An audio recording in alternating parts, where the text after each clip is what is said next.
Hello, people of YouTube. My name is Steve Gray, and thank you for watching. Today, we're going to be talking about My Hero Academia Season 5, Episode 11.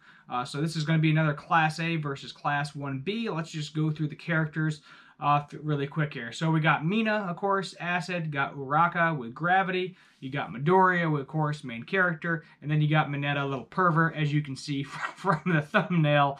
God forbid we go one episode without seeing a dump truck or something perverse. But that's how they sell. So they say sex sells, so there you go.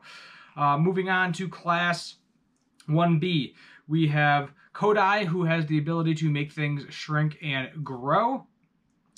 We are going to have Monama, who has the copy abilities. We have Yangagi, who has the abilities to, telekinesis. And then we also have Shota, who has double hit. So basically, something hits once, then it hits a second time with a lot more force. So they're going at it. Deku's got his Black Whip under control, theoretically, for right now, since Shinzo, who is also on Class 1B team for this instance, since he hypnotized him, Aizawa, All Might, everybody decided to allow the fight to continue. We'll see what happens in the foreseeable future. So we got, Deku and Uraka talking about stuff, and then he was like, okay, we don't really have time to think, don't really have time for a plan. He's like, don't worry about me, help the others. This needs to be a me versus Shinzo match. And it was. And so Uraka used her ability to make Deku lighter. He climbs up, Aizawa's kind of rope thing, is the best bandage rope thing, however you would like to call it, that Shinzo now has as well. And he goes after him. And Shinzo uses that, because he has learned how to do it. We got to see a little bit of a flashback of, Eraserhead or Aizawa, how you'd like to say that. Him teaching him how to do it, and he was like, how am I supposed to master this? And it took you 6 years. He was like, yes, I had to learn from scratch. I had no one teaching me. I had to figure out all on my own. When you have a teacher, it's a lot easier. So then we get to see Shinzo, use the bands to knock down stuff, and then here comes Black Whip in full force, in full power, and Deku seems to have full control over it, or so we think. We get a bunch of flashbacks that were kind of unnecessary. I'll complain about that a little bit later, a little bit of flashbacks about him, first getting the quirk, Season 1 flashbacks. Things that we've seen time and time again that really don't need to be in the episode anymore at this point in time, and kind of just waste time in the episode. And it seems like he has it under control, and we get to see the other user, one of the past users for One for All, and he mentions again that it's going to be a combination of his quirk and One for All, so it's going to be a lot more powerful, a lot more harder to use than it is. Deku kind of gets injured using it because you have to use it at full strength, and he was like, this quirk is something that's going to be very useful in the future, but I can't use it right now because I only have the ability to do 20%. And he's actually afraid to use 20% going against Shinjo because he thinks that it may activate the quirk again, resulting in a lot of problems in the foreseeable future. So we'll just have to wait and see how that pans out. But Deku does ultimately use 8% and is still, powerful enough to knock out Shinzo for the foreseeable future. Uraka, on the other hand, she is going after the copycat guy, Mr. Monama, rather. She makes him float pretty easily. He has everybody else's quirk. We think he has Deku's quirk, but we find out that it's actually a bluff.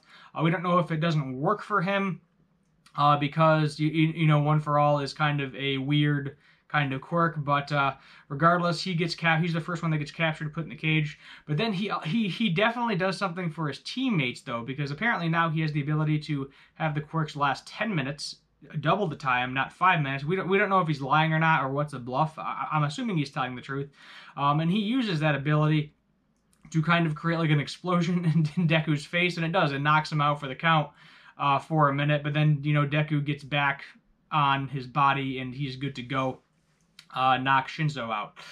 The other 3 members of the team, that is pretty much all Mineta and Mina. So what Mineta did with his traps is he can bounce off of them like a trampoline, and so they're both a trap for them because they get stuck, and he can go super fast and hit people at an accelerated rate, causing them to basically stop. So him and Mineta and Mina both team up, and pretty much just take care of everybody else. It looks bad for them for a couple of minutes, but then Araka shows up to help them as well, and all three of them are done.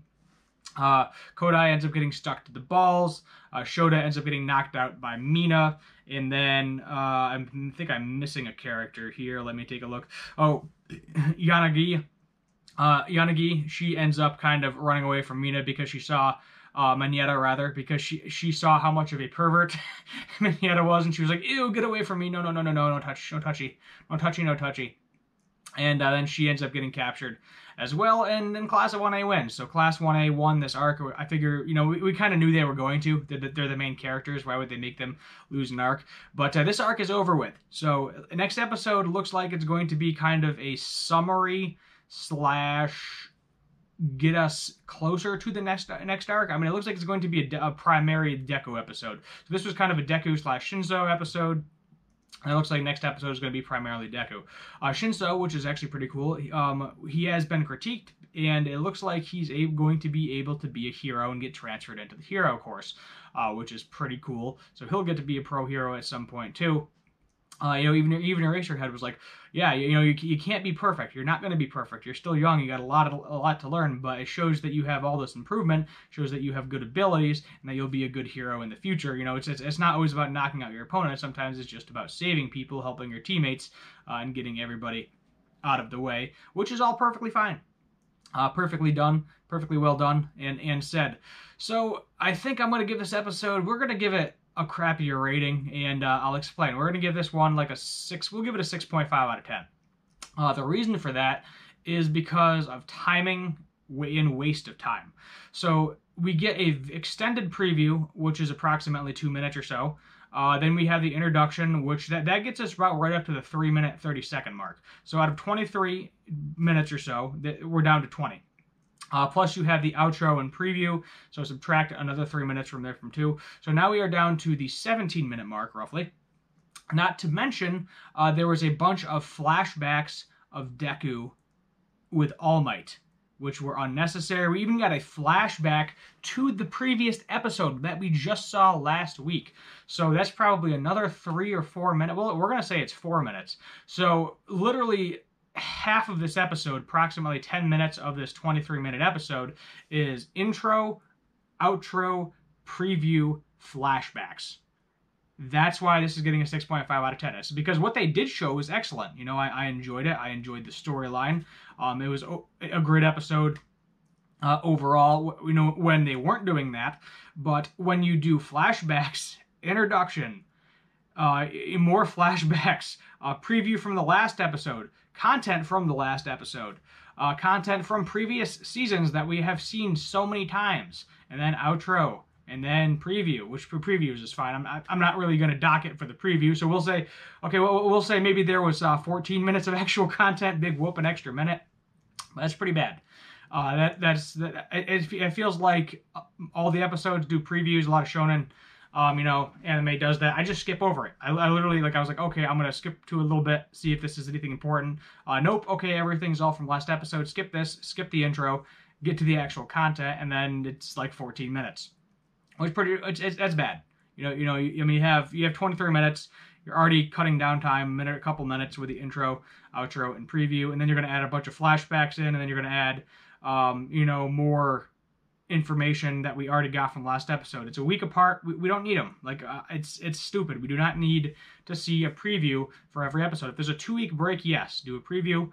Season break, they do an entire kind of reintroduction. It seems like they do consistently do that with My Hero Academia every time they bring back a season because it's been so long.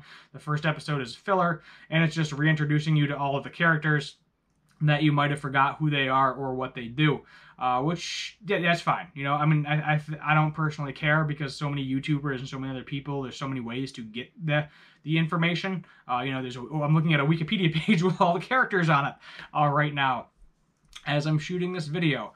So it's just unnecessary, and I don't want it. So hopefully with the episodes that we have left, which is probably going to be 12, maybe 13, and then possibly a 2-week break. That's my guess. Anyway, we may or may not get that two-week break. I honestly don't know how they plan on doing it. But next episode is probably going to be the end of this arc. So technically, yes, this is the end of the arc. But next episode, it doesn't look like there's a lot going on with Endeavor. It doesn't look like there's a lot going on with Shoto and what's going on with him. And it doesn't look like we're getting any information from the League of Villains unless they want to keep that hidden, which would make sense if they want to keep it hidden, because then that would be a nice little surprise for next Saturday when they do inevitably release the episode. So we'll just have to wait and see. Let me know your thoughts in the comments down below. While you're down there, if you're new, hit that subscribe button, turn on that notification bell, and leave a like as well. My name is Steve Gray. Thank you for watching, and as always, have a good one.